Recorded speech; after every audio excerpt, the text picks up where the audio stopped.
first stop is Seiko watch. Ito is 44,900. The same dito din sa right side. So, ang mangyayari po is lalabas dito ang conversion ng peso to yen, dollar to yen. Yan. 44,000. Citizen watch. It's 32,900. Lahat naman dito ng mga shops nag-o-offer ng tax-free.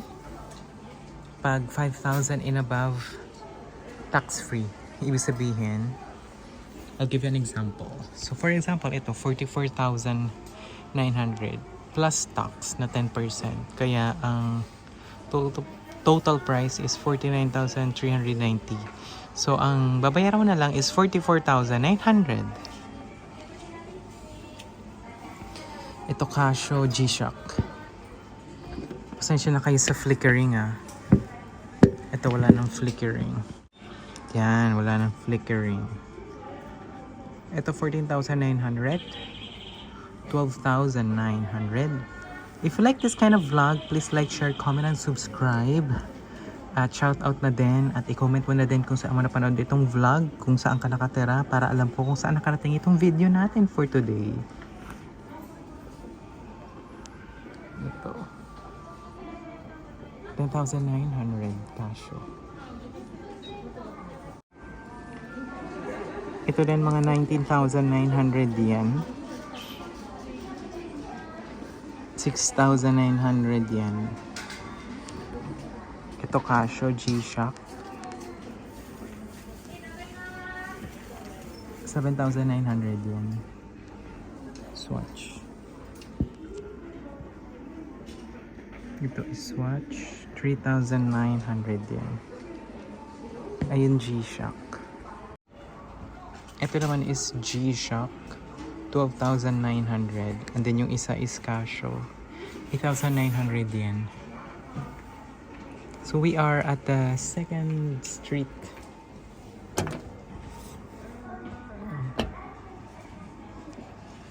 Ayan, Seiko watch. 44,900. Then itong isa same din.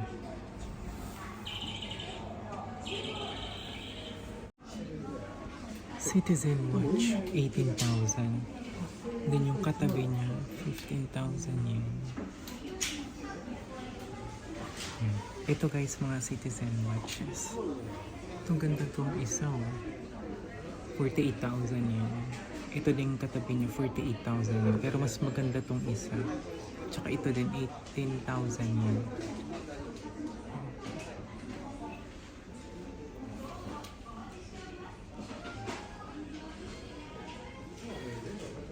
Ito naman pang babae mga watch. 4,000.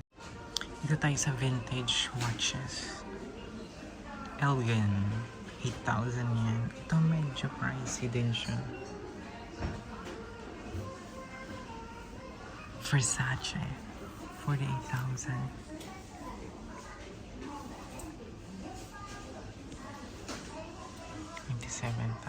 yen. Paul Smith, 15,000 yen. Ganda ng mga watch nila dito.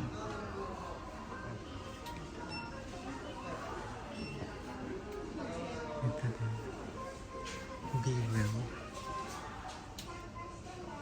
Not really sure about the brand.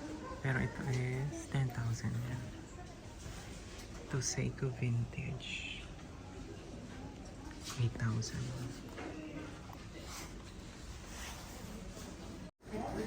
Ito is Rolex watch. Yan yung details.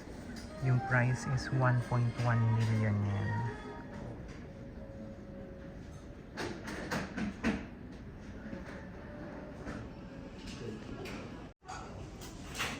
Breitling watch, 200,000 yen. Ito din, 300,000 yen.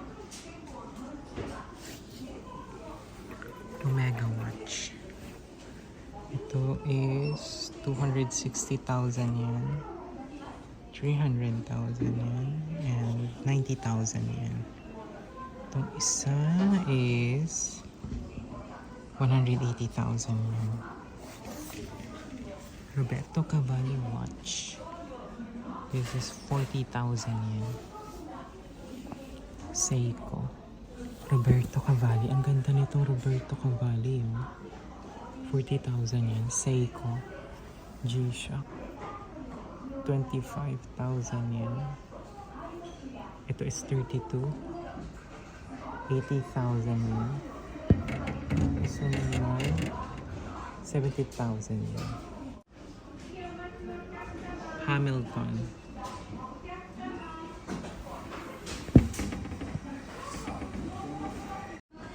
Hermes na watch, 100,000 yen. Ito is, ayan, 230,000. Ito is Cartier, 230,000. Ito naman is 290,000 yen. So we are at Rolex.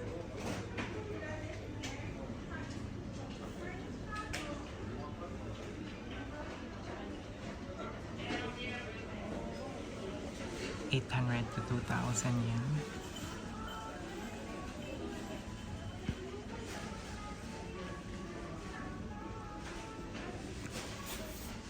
Citizen watch, 19,000, 21,000 yen. Ito ang ganda.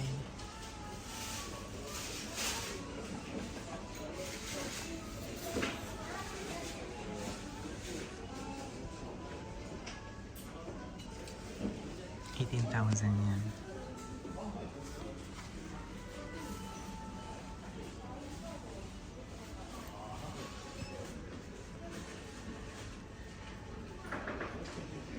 Paul Smith, 22,000 to 21,000 yen.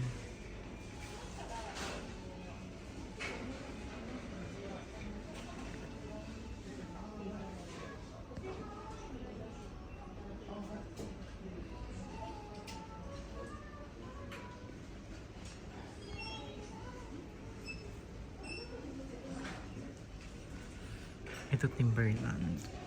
Tingnan nyo yung mga watch dito. Diba? Para sila mga bago pa talaga. Ito din.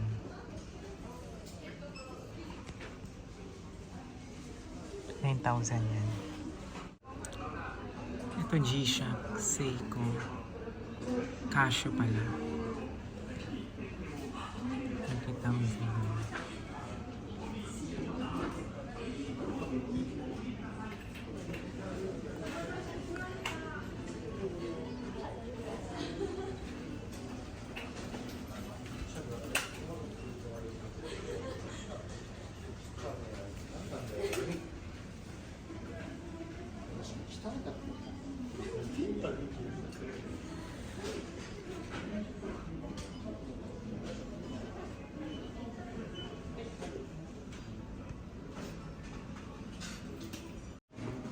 Ayan, 230,000. Ito is Cartier, 230,000. Ito naman is 290,000 yen. Hermes na watch, 100,000 yen. Ito is Hamilton.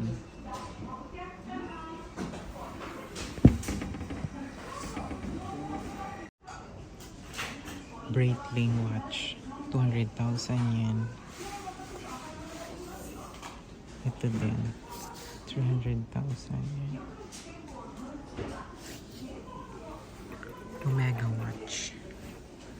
Ito is 260,000 yen, 300,000 yen, and 90,000 yen. Itong isa is 180,000 yen.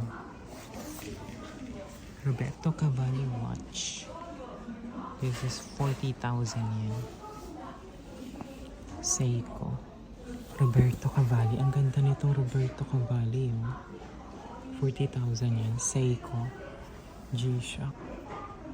25,000 yen. Ito is 32. 80,000 yen.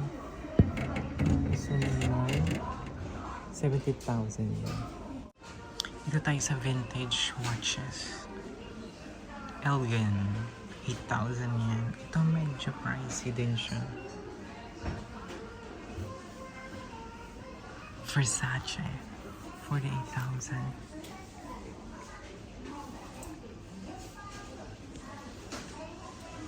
27,000 yan. Paul Smith, 15,000 yan. Ganda ang mga watch nila dito.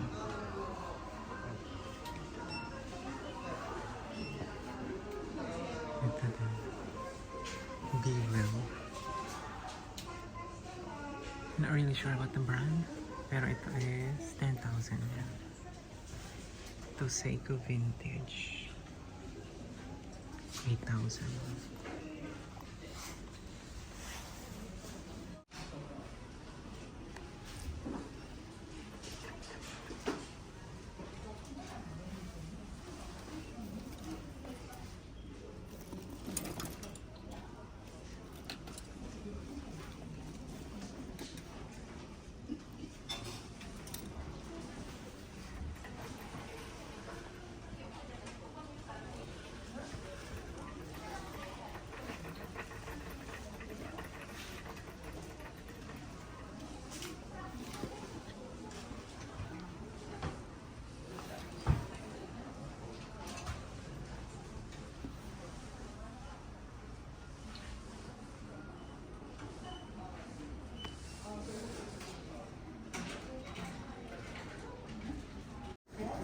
Ito is Rolex watch.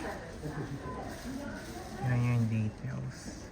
Yung price is 1.1 million yen.